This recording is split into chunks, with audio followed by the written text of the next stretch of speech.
I have no idea if this is recording or not, but I thought I should record this epic moment where, for the first time in 2 years, I actually rode this bicycle behind me.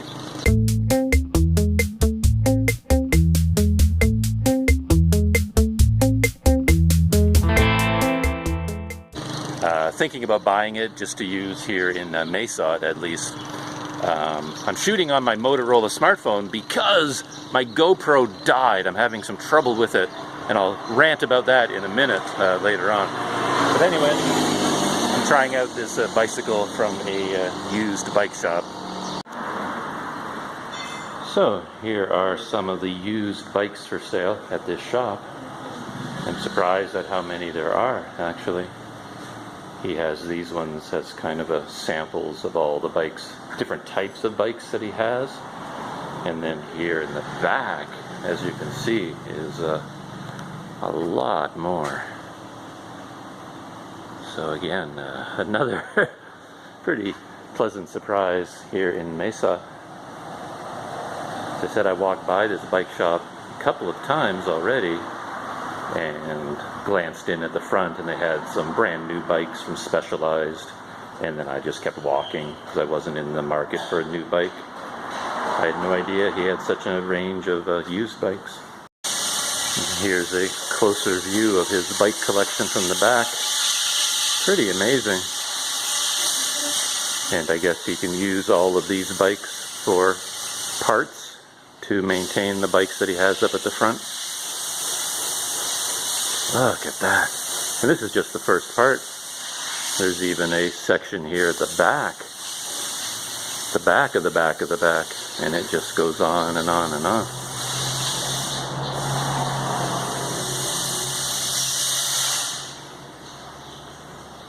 Who knew there were this many people in the Mesot area who rode bikes ever?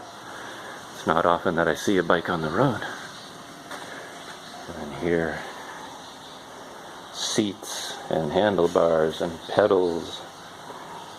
When I was talking about that bike that he was showing me, and I mentioned one or two components that might give me concern, he was very quick to say, oh, we can just change that. Switching from device to device to device, my GoPro broke down, like I said. So I shot a little video clip with my Motorola, but I filled up the memory. And yeah, shooting video with a smartphone is a whole new experience. What I didn't realize is that if you start shooting video holding the phone up and down, and then you turn it landscape, the phone doesn't switch to landscape. It chooses portrait or landscape depending on how you're holding the phone when you hit record. And I forgot about that. So the whole thing is like a narrow up and down video. So I'll have to fix that in post, as the professionals say. Anyway, the Motorola filled up, and now I'm shooting with my Xiaomi. And I'm also using the front-facing camera on the Xiaomi, because on the rear-facing one, the audio is just horrible for some reason. It's not picking up my voice at all. So here I am on the Xiaomi.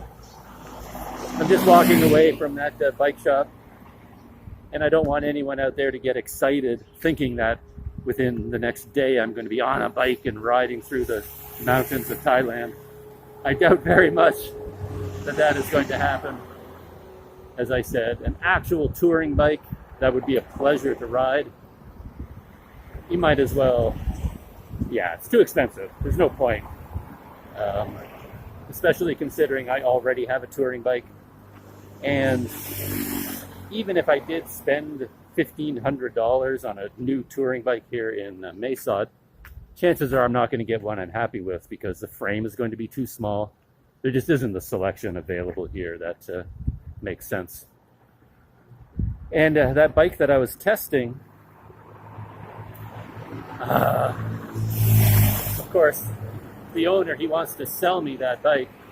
So every time I raised any kind of a concern about taking it out in the countryside, you know, riding to Chiang Mai or something, he was like, oh, no problem. It's strong enough. That won't break, and this won't break, and this is fine, and we can fix that, and we can replace that. And But of course, he would have to say that because he wants to sell it to me. But when I was riding it around, riding that bike, the whole thing was creaking and moaning and snapping and crackling. And when you try to change the gears, it barely works. And if you change the gear incorrectly, the rear derailleur goes right into the back spokes. If you take it one more click, it's going to hit the spokes and just rip the whole. It's got a million problems that I've encountered in bikes in the past. And by the time you got that bike ready to go on the road, you probably would have doubled the price. And he was asking 5,000 baht for that bike. And at first I think, 5,000 baht? Okay, that's not so bad compared to the prices I've seen of expensive new bikes. But then when you do the math, 5,000 baht, I mean, that's $200 Canadian. And to be honest, a bike like that, in that condition, in Canada, you'd probably pick it up for $20 at a garage sale. That's the kind of bike it is in my mind. Somebody has it in their garage and they haven't ridden it for 15 years and say, give me 20 bucks, take it away. Pay $200 for something that probably wouldn't even make it back to my guest house. I don't think I can do it. So, I don't know. We'll see how things go. But it was interesting. As I said, that's the first time in years that I've even ridden a bike. Crazy as that sounds. I'm sweating pretty badly here. I think I'm going to stop off at Braverly for an iced coffee. Just to sit there and enjoy the air conditioning and ponder my experiences at the used bike shop. And as I said, my GoPro fell apart. So it's not a good day for a GoPro. When I fired it up this morning to take out with me, it did its usual thing. This is not an unusual problem. It wouldn't power on for a long time. I had to remove the battery, put the battery back in a couple of times in order just to get it to turn on. And then when it did turn on, it froze. The rear screen just froze and it wouldn't operate. So I had to pull the battery out again, put it back in, and I finally got it to work. And then before I got to the used bike shop, the battery died. And as I mentioned before, I used to have 4 GoPro batteries, but I'm down to 2 because 2 of the batteries split open in the heat. The GoPro gets quite hot when you use it, and in the heat of Thailand it gets even hotter, and I guess all the batteries just expanded inside the GoPro, and they expanded so much the sides, the casing actually split open on 2 of them. So I only have 2 batteries left. And the battery died, and I went to take it out of the GoPro. And the way that works is the battery has a little plastic tab on it. It slides right inside the body of the GoPro, and the only way to get it out is to hold on to this little tab and pull it out on the tab. And I've been doing that for a long time, never had any trouble. Today, I pull on that tab, and the tab ripped off the battery. So I was like, now I can't get the battery out. And I tried kind of shaking the GoPro upside down to try and, shake the, disturbing some dogs again.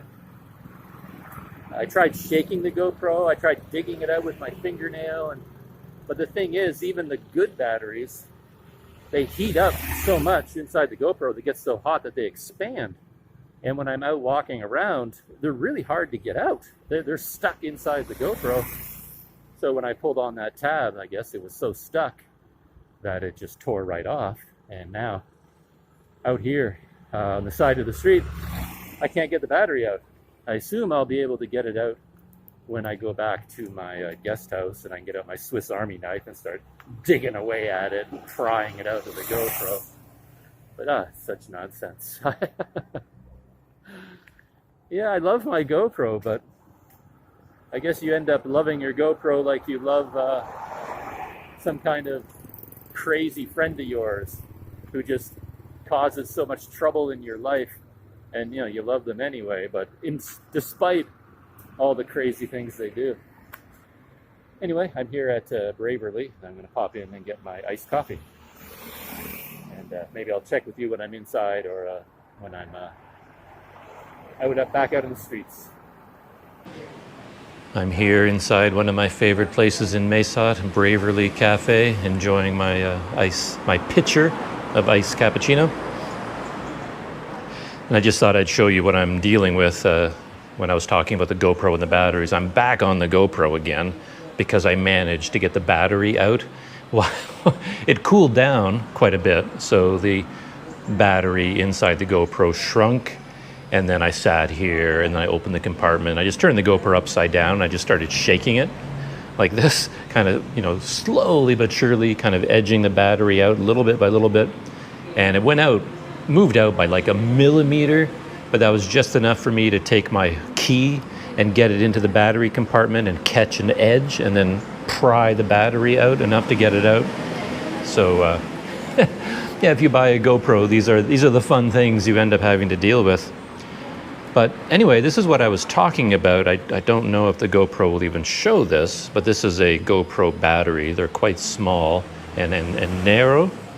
And then on the very top, there's a little plastic tab. And then when the battery goes into the GoPro, it sits completely flush. And the only way to get the battery out is to grab that tab and pull up on it. And if you pull, well, I guess over time, this just becomes weaker and weaker. And then on this battery, the one that broke, the tab popped right off. There's the tab there, stuck to my finger. And there's no way to reattach it. This is not a fixable problem. So I'm gonna have to come up with some kind of a DIY solution. My idea right now is just to take some thread and then put 2 loops of thread around the battery so that when it goes inside the GoPro, these threads are sticking out the top around the bottom, and then you can grab and then pull it out that way. You can't really stick anything to the side because it's such a narrow fit that you can't really attach anything else because it would make it too wide to go inside the GoPro. So anyway, yeah, a bit of a flaw with the GoPro, but these plastic tabs on the battery just tear off. I'm sure other people have run into this problem, so there are probably some fixes on YouTube. I'll have to do some research and see what ways people have come up with to fix this particular problem.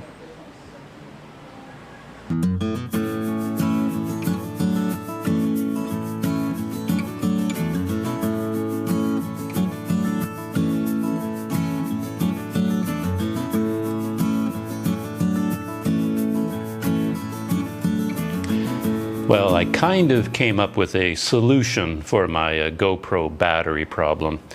As I mentioned in the video, the tab on the battery tore off.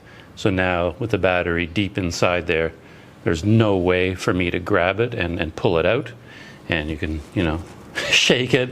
You can do anything you want, and that battery is not coming out. I tried some DIY fixes that I saw on YouTube and on the internet that other people did by adding special kinds of tape and different things. But it doesn't work for me because I can't add tape to any side of the GoPro because it makes it, to the GoPro battery, because it makes it too thick. Even the thinnest tape imaginable, you put it in there and it just jams it in tighter. Plus, this GoPro gets so hot that if you put tape in there with any kind of adhesive, it's just going to melt and then turn the whole insides of the GoPro into goo. So that doesn't work at all. But I did come up with kind of a solution, and I'll try to show it to you now. It involves just the GoPro and a pair of tweezers. And I think, a jackknife, any kind of pocket knife would work as well, but I find these tweezers work quite well, and they're not quite as, since they're not as sharp as a pocket knife, it doesn't risk, puncturing anything as badly. So I'll show you how this works. Here is the GoPro, and the battery compartment is down here at the bottom. Just slides open that little button, and normally there's a little tab attached right on this line, and you grab that tab and pull the battery out. But as you can see, there is no tab. It tore free. So the way that I get it out now, first I have to remove the memory card, which is not always that easy. It's tucked in there pretty tightly, but if you get in there with your fingernail, then you can remove the memory card. There it is there. And that gives you a small leverage point there to get at the battery. And then I take the tweezers, put them in there, catch an edge, and then pry out the battery like that. And right now it actually works pretty easy because the GoPro is cold right now. It's not hot. If I'm using it, this battery is so hot that everything expands and it's in there a lot tighter than normal. But even when it's hot and kind of stuck in there, if you work at it a little bit, you can catch an edge and then pry the battery out like that. So that's how I fixed my GoPro battery problem with a pair of tweezers. So now I keep this in my GoPro bag along with all my other gadgets.